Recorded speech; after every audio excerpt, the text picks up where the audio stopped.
2:47 a.m., August 2, 1964.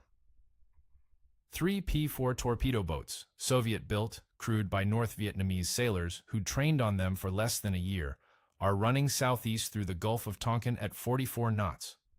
Their target is a single American destroyer steaming alone in international waters. The plan, such as it was, called for a coordinated torpedo attack from 3 angles. Close fast, launch at under 1,000 yards, peel away before the destroyer's guns could track them. On paper, it was suicide.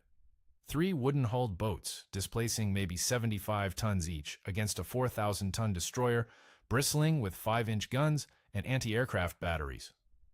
The North Vietnamese squadron commander didn't see it that way. What he saw was speed.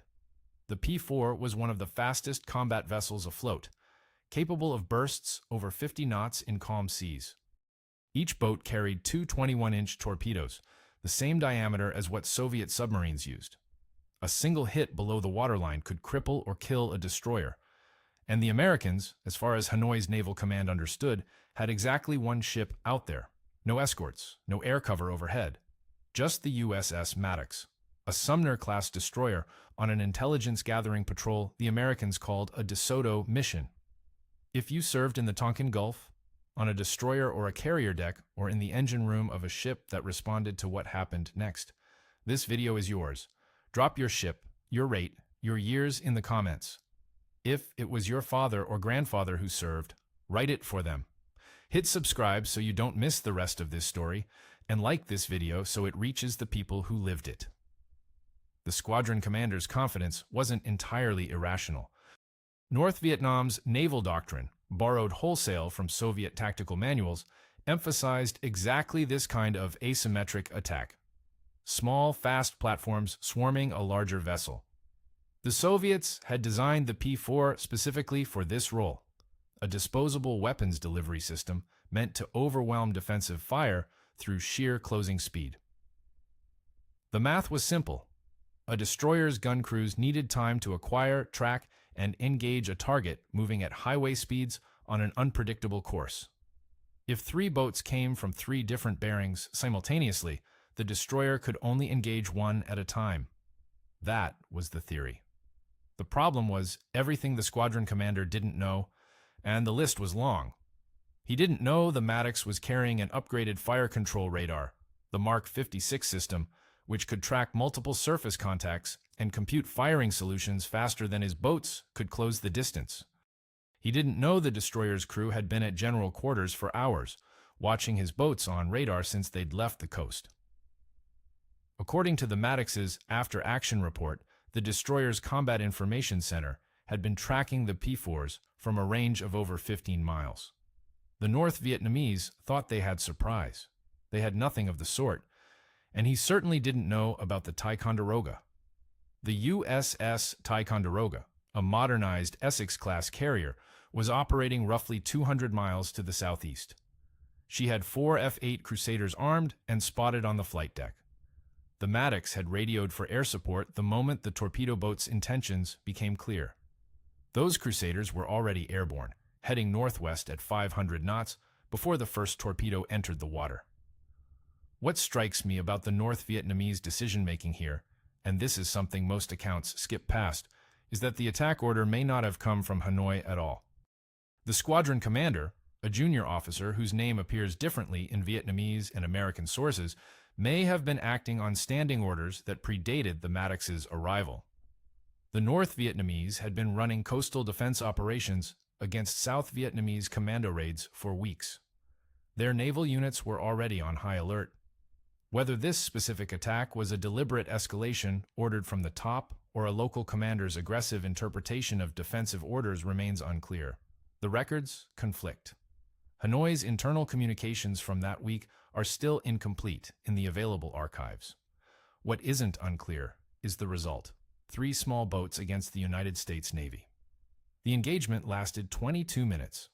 The Maddox's skipper, Captain Herbert Augier, later described those 22 minutes in language the Navy's official summary cleaned up considerably.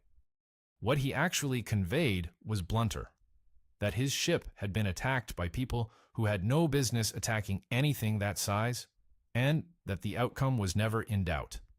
He was right about the outcome. What it meant was a different question entirely, and one he wasn't in a position to answer. Months before the Maddox ever entered the Tonkin Gulf, a small group of analysts at the Office of Naval Intelligence had been flagging something that made their superiors uncomfortable. North Vietnam's torpedo boat fleet was growing. By mid-1964, Hanoi possessed an estimated 34 P-4s and several newer DeSoto-class gunboats, all Soviet-supplied, all based at facilities along the coast between Haiphong and the 17th parallel. The analyst's assessment was specific. These weren't coastal patrol craft meant to chase fishing boats. The P-4 existed for one purpose, killing ships larger than itself. And the North Vietnamese were acquiring them at a rate that suggested operational intent, not just stockpiling. The response from senior leadership at Pacific Fleet Headquarters in Pearl Harbor was polite dismissal. The reasoning went like this.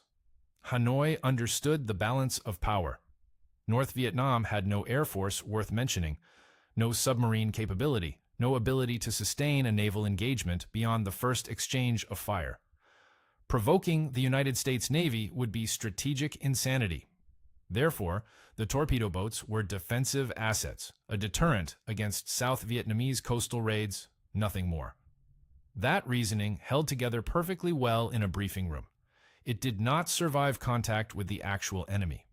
The analysts had grasped something the senior officers either missed or chose to ignore.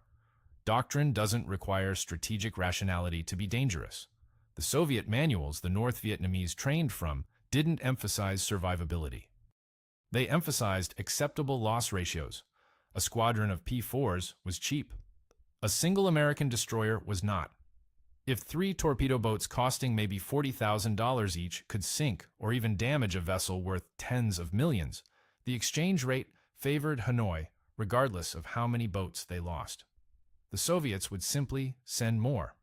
According to a declassified ONI briefing paper from April of 1964, at least 2 analysts recommended that DeSoto patrols in the Tonkin Gulf operate with destroyer escorts in pairs rather than alone, and that standing air cover be maintained whenever a patrol ship came within 50 nautical miles of the North Vietnamese coast.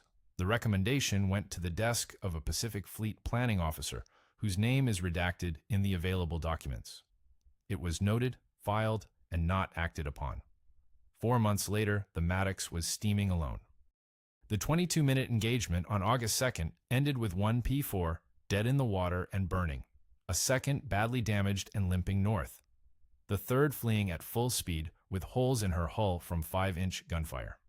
The Crusaders from the Ticonderoga strafed the retreating boats with 20mm cannon. No American casualties. The Maddox took a single 14.5mm machine gun round in her superstructure. 1 round. That was the total damage inflicted by the entire North Vietnamese attack. Washington reacted to the news with irritation more than alarm. President Johnson chose not to retaliate. The official position was restraint, a proportional non-response to what the administration characterized as an isolated incident by a minor adversary. 2 days later, that calculus changed completely. The Gulf of Tonkin is a shallow, warm bathtub of ocean roughly 200 miles wide at its broadest point, pinched between the coast of North Vietnam to the west and China's Hainan Island to the northeast. Depth averages around 200 feet. Currents are mild. Visibility on a calm summer night can stretch for miles under moonlight, but monsoon weather rolls through unpredictably, dropping visibility to almost nothing within minutes. For a torpedo boat commander, the geography was close to ideal. Short distances to cover, friendly coastline always within reach, weather patterns that could mask an approach, and shallow waters that discouraged heavy warships from pursuing. For a lone American destroyer, the same geography was a problem. The DeSoto patrol program had been running since 1962, sending individual destroyers on intelligence-gathering sweeps along hostile coastlines. The Maddox carried a van full of signals intelligence equipment and a team of communications technicians from the Naval Security Group. Their job was to cruise within radar range of the North Vietnamese coast, hoovering up electronic emissions, radar frequencies, radio traffic, communication patterns. Everything the analysts back at Pearl Harbor and Fort Meade needed to build a picture of Hanoi's coastal defense network. The operational profile required the Maddox to steam slowly, predictably, on a track that brought her within 8 nautical miles of North Vietnamese territory, sometimes closer to the offshore islands. Slow and predictable is exactly what you don't want to be when someone is planning a torpedo attack against you. The P-4 is worth a closer look.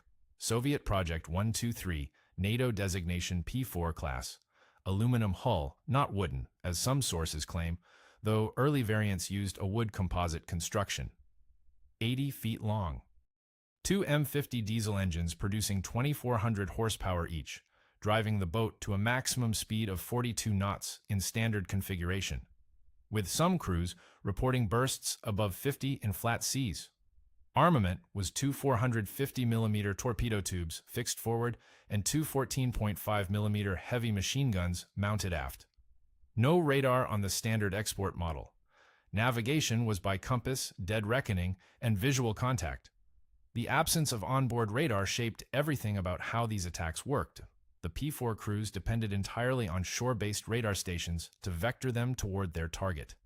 A chain of coastal radar sites would track the American ship, relay bearing and range to the squadron by radio, and the boats would run an intercept course based on that information. Once they got within visual range, maybe 2 miles on a clear night, they were on their own. Line up the target, estimate the lead angle, fire both torpedoes, turn hard, and run. The coordination problem was brutal. 3 boats converging on a single target from different bearings, all relying on shore-based radar updates that might be several minutes old by the time they arrived, with no way to communicate precise positions to each other once they reached attack speed. The diesel engines at full throttle produced a roar that drowned out radio communications. The vibration at 40+ knots was severe enough that one former P-4 crewman from a different navy, the Egyptian Navy, operated them during the same period, described it as having your skeleton shaken loose from your muscles. Everything blurred. Reading instruments became guesswork. You aimed your boat at where you thought the target would be and held on. The Soviets had designed this system to work through volume. 12 boats attacking simultaneously, maybe 16. Enough torpedoes in the water that defensive fire and evasive maneuvering couldn't avoid them all. The math worked at squadron strength. At 3 boats, the math was brutal arithmetic against the attackers. Hanoi's naval command either didn't grasp this limitation or didn't care. The available intelligence suggests they had roughly 120 trained torpedo boat crewmen in their entire navy. Losing even a single boat with its crew represented a significant percentage of their total capability. The Soviets could replace the hardware. Replacing experienced crews took months. The Maddox's Combat Information Center, meanwhile, was tracking every radar emission along the coast. The watch team knew which shore stations were active, and they could tell when those stations shifted from passive surveillance to actively tracking them. And on the night of August 2nd, they watched the electronic picture shift from passive surveillance to active targeting, the unmistakable signature of a coastal defense network feeding attack coordinates to units at sea. The Maddox's crew went to general quarters before the P-4s had cleared their base. Captain Augier put it about as plainly as a naval officer could. He told his superiors the torpedo boats had come straight at him with no hesitation, no feinting, no attempt at deception or evasion, just raw speed on a collision course. These weren't probing. They meant it. The Maddox opened fire at 9,800 yards with her forward 5-inch gun mount. The Mark 56 fire control system locked the lead P-4 and began walking shells toward it. At that range, against a target doing better than 40 knots in jinking, even radar-directed gunfire was no guarantee. The first salvos fell short. The second group of rounds bracketed the lead boat. By the time the P-4s had closed to 5,000 yards, the Maddox was firing from both her forward and aft mounts, pumping out rounds at a rate that turned the sea ahead of the attackers into a field of waterspouts. The lead boat launched both torpedoes at roughly 2,700 yards. The Maddox's helmsman threw the ship hard to starboard. Both torpedoes passed down the port side. One missed by less than 200 feet. The second P-4 launched seconds later from a different bearing. One torpedo ran erratic and turned away. The other tracked true, but the Maddox was already swinging and it passed astern. The third boat never got a clean shot. 5-inch rounds were hitting the water close enough to drench her crew, and she broke off her run early, turning north without launching. Then the Crusaders arrived. 4 F-8s came in low from the southeast, each carrying 4 Zuni rocket pods and 20mm cannon. The flight leader rolled in on the damaged lead boat first, the one dead in the water, smoking, her crew visible on deck trying to fight a fire. The Zunis shredded what was left of her. The second and third boats were still making speed northward when the Crusaders caught them. 20mm rounds punched through aluminum hulls like paper. One boat staggered, slowed, then resumed, limping toward the coast, trailing fuel. The other took hits across her stern but kept running. Elapsed time from first shot to last Crusader pass, 22 minutes. The analysts at ONI who'd warned about exactly this scenario learned about it from the same message traffic as everyone else. Nobody called to tell them they'd been right. The strike planning boards on the Ticonderoga were cork-faced panels mounted in the carrier's intelligence center, roughly 4 feet by 6 feet each, covered in grease pencil notations and acetate overlays pinned at the corners. Everything about Operation Pierce Arrow began on those boards. Target photographs, approach headings, ordnance assignments, fuel calculations, all of it handwritten or hand-drawn by intelligence officers working from reconnaissance photos that were, in some cases, weeks old. 2 days passed between the August 2nd attack and the order to retaliate. During those 2 days, the alleged second attack occurred on August 4th, the one that probably never happened, though that's a longer discussion. What matters operationally is that by the evening of August 4th, President Johnson had authorized retaliatory strikes against North Vietnamese naval facilities. The execute order reached the carriers at 11:30 a.m. Washington time, which was 11:30 p.m. in the Tonkin Gulf. The strikes were to launch at first light. The Constellation had arrived in the operating area only hours earlier, still completing her transit from Hong Kong. Her air wing was technically combat ready, but hadn't planned for this specific mission. The Ticonderoga's air wing had been working target folders since August 2nd, refining them, arguing about approach routes. The difference in preparation time showed in the mission assignments. Ticonderoga drew the harder targets, 64 aircraft total.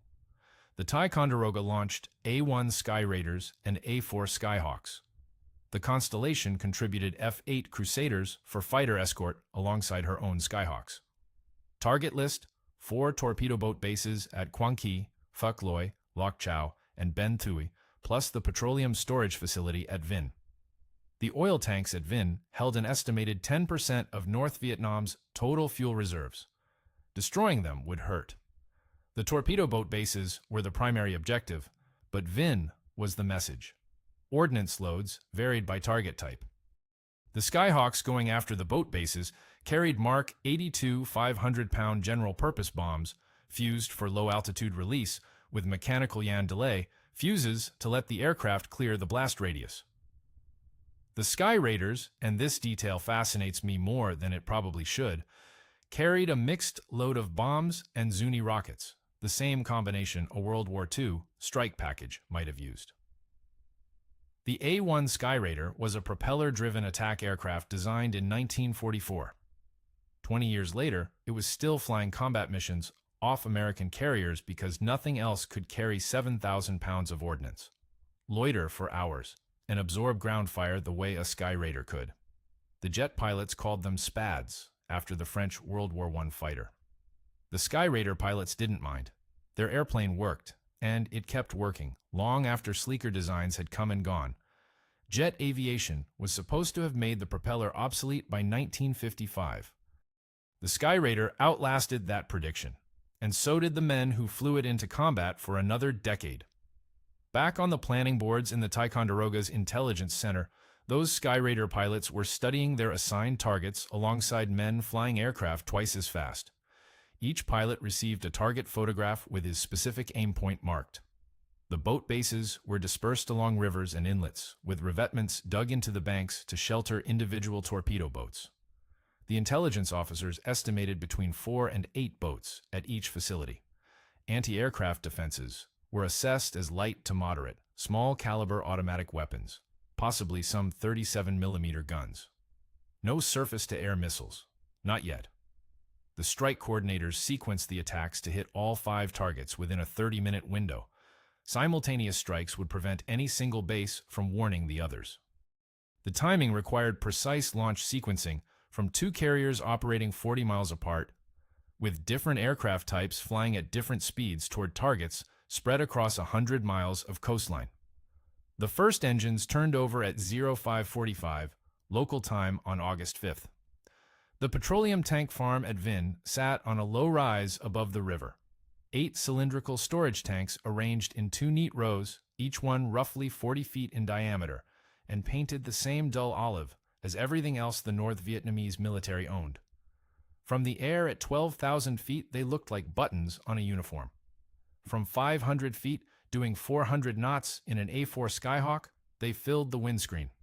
The 1st Division hit Quang Khe at 0613.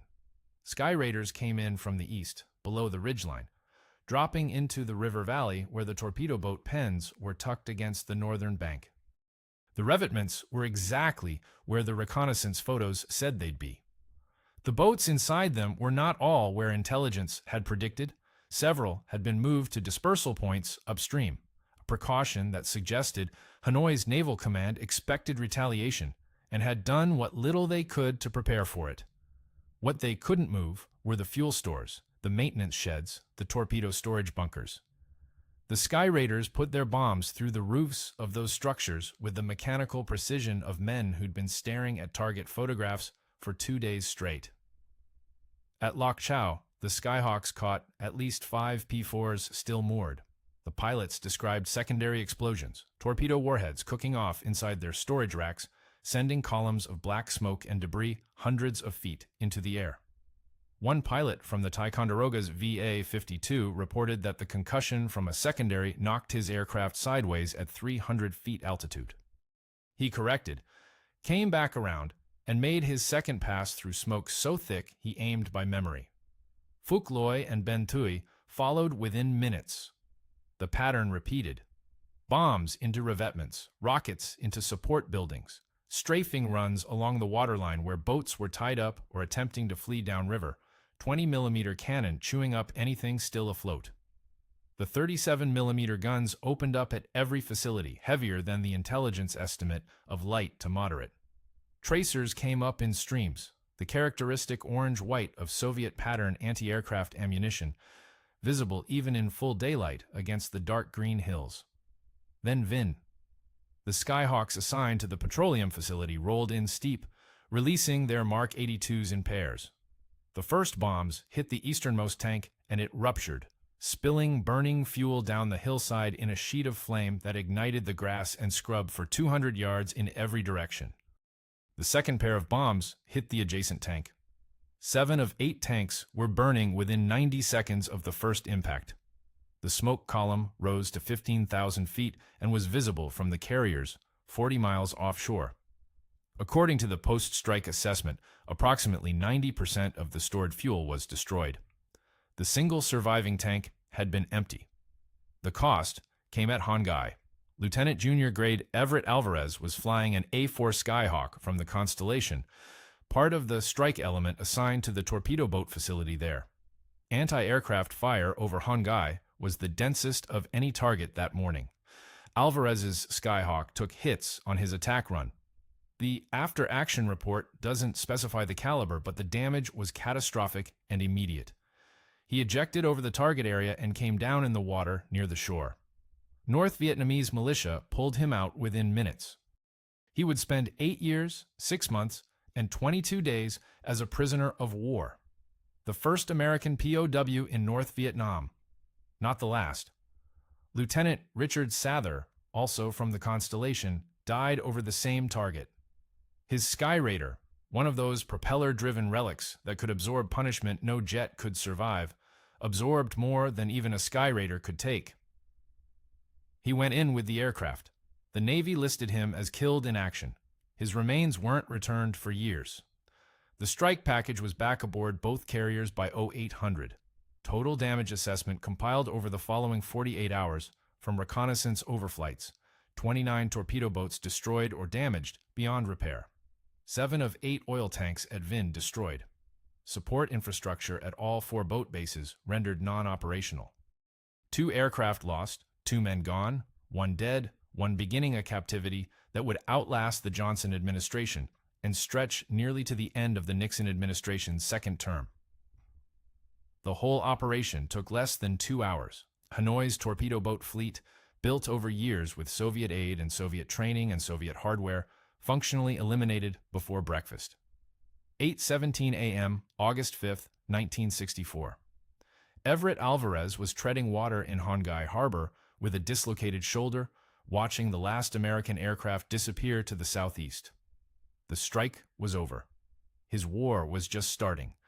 The North Vietnamese pulled him into a small boat.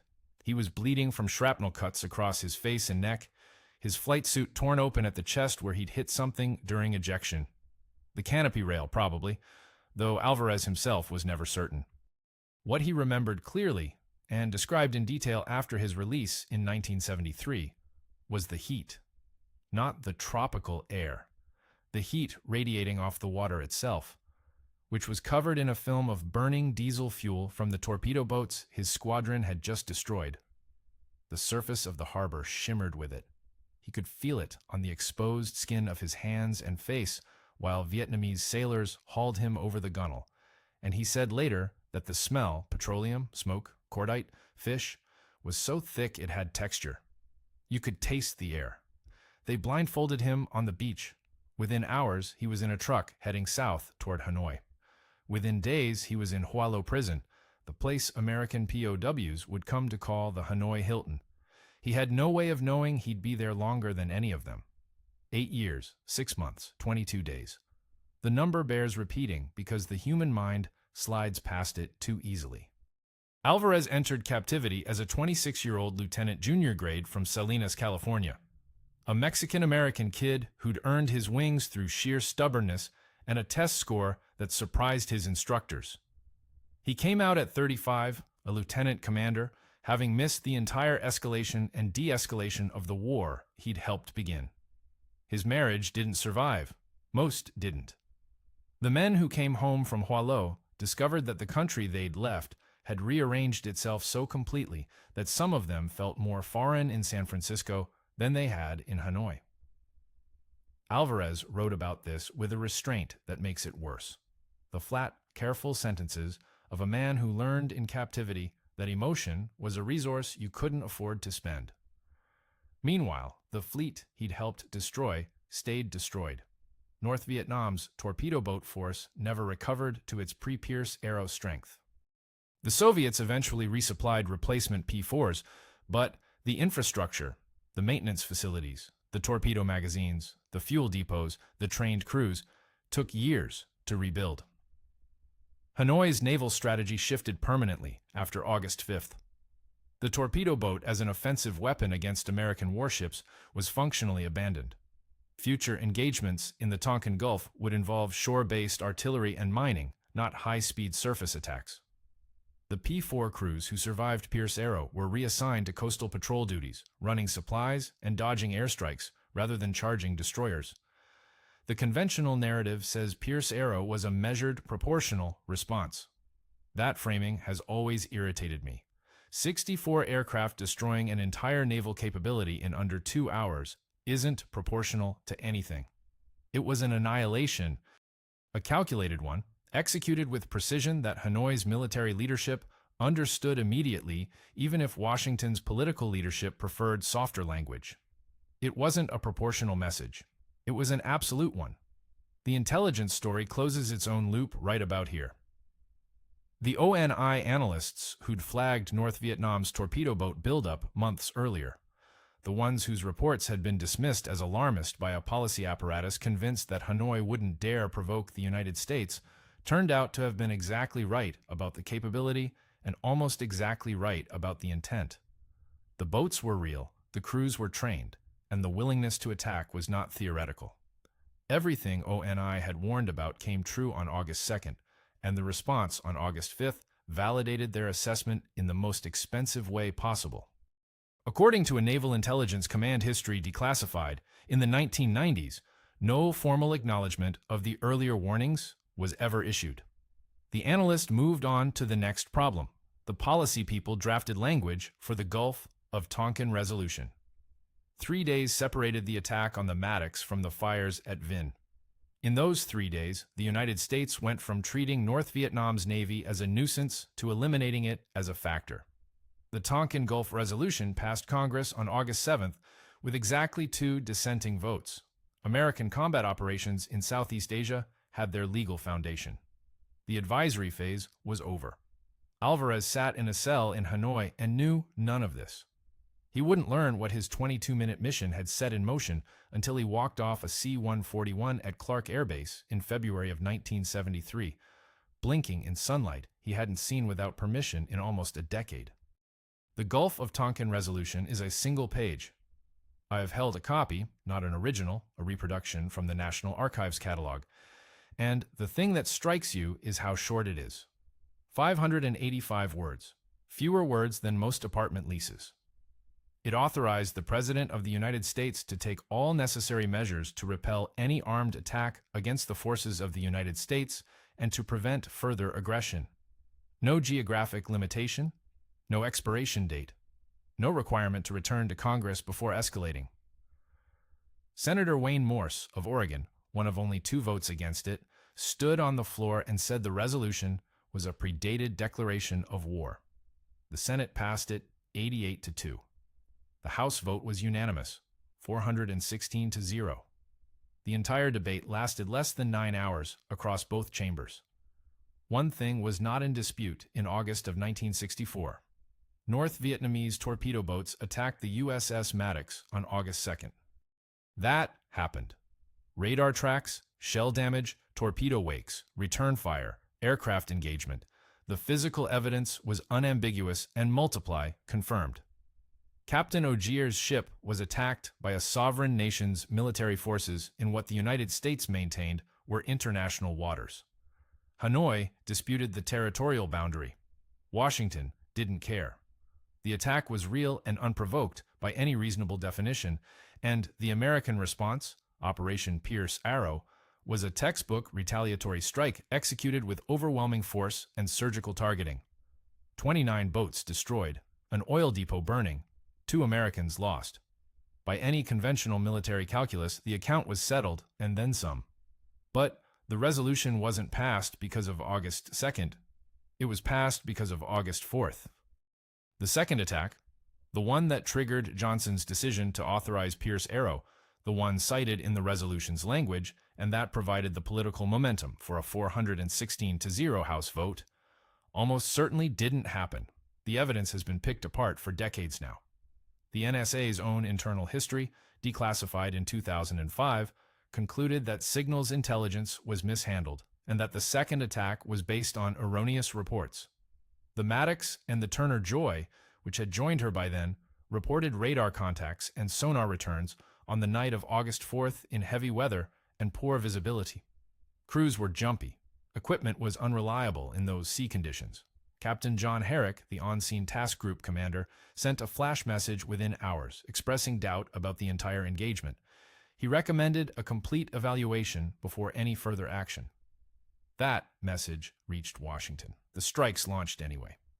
The operational file on this is worth reading if you can find the declassified portions. And I spent longer than I'd like to admit tracking down the relevant NSA documents through the National Security Archive at George Washington University. What emerges is not a conspiracy. It's something more ordinary, and in some ways, worse. People in Washington wanted the attack to have happened because it simplified a policy decision they'd already half made. The intelligence didn't support the conclusion. The conclusion got funded anyway. So, the question that attaches itself to Pierce Arrow is one of sequence, not execution. The strike itself was flawless, professionally planned and aggressively executed. American carrier aviation at its absolute peak, doing exactly what it was designed to do. The pilots were brave, and the ordnance was on target. The enemy's naval capability ceased to exist in under 2 hours. None of that is in dispute. What's in dispute is whether the trigger was real. And this is where it gets uncomfortable because you can hold two facts simultaneously without resolving them. The August 2nd attack justified a military response. Pierce Arrow was that response, and it was a good one. Fast, proportionate to the actual threat, even if I'd argue the word proportionate undersells it considerably, and decisive in a way that reshaped North Vietnamese strategy permanently. But the political architecture built on top of it, the resolution, the escalation authority, the open-ended commitment that eventually put 500,000 Americans in Southeast Asia, rested on August 4th. On sonar ghosts and misread signals intercepts. On a president who needed Congress to give him something that looked like a declaration of war without actually being one. The Navy did its job. The intelligence community did its job, eventually, when it admitted the second attack was phantom. And the policy apparatus did what policy apparatuses do. It found the answer it wanted and built a legal framework around it. Morse and Senator Ernest Gruening of Alaska cast the only 2 no votes. Gruening called it a historic mistake. Morse predicted it would cost the country dearly. The congressional record for August 7, 1964, lists the final tally as 404-2 in combined votes, with the resolution adopted and transmitted to the President for signature. The document's filing notation at the National Archives reads, Phuc Loi, 88-408. Approved August 10, 1964. Classification: routine legislation.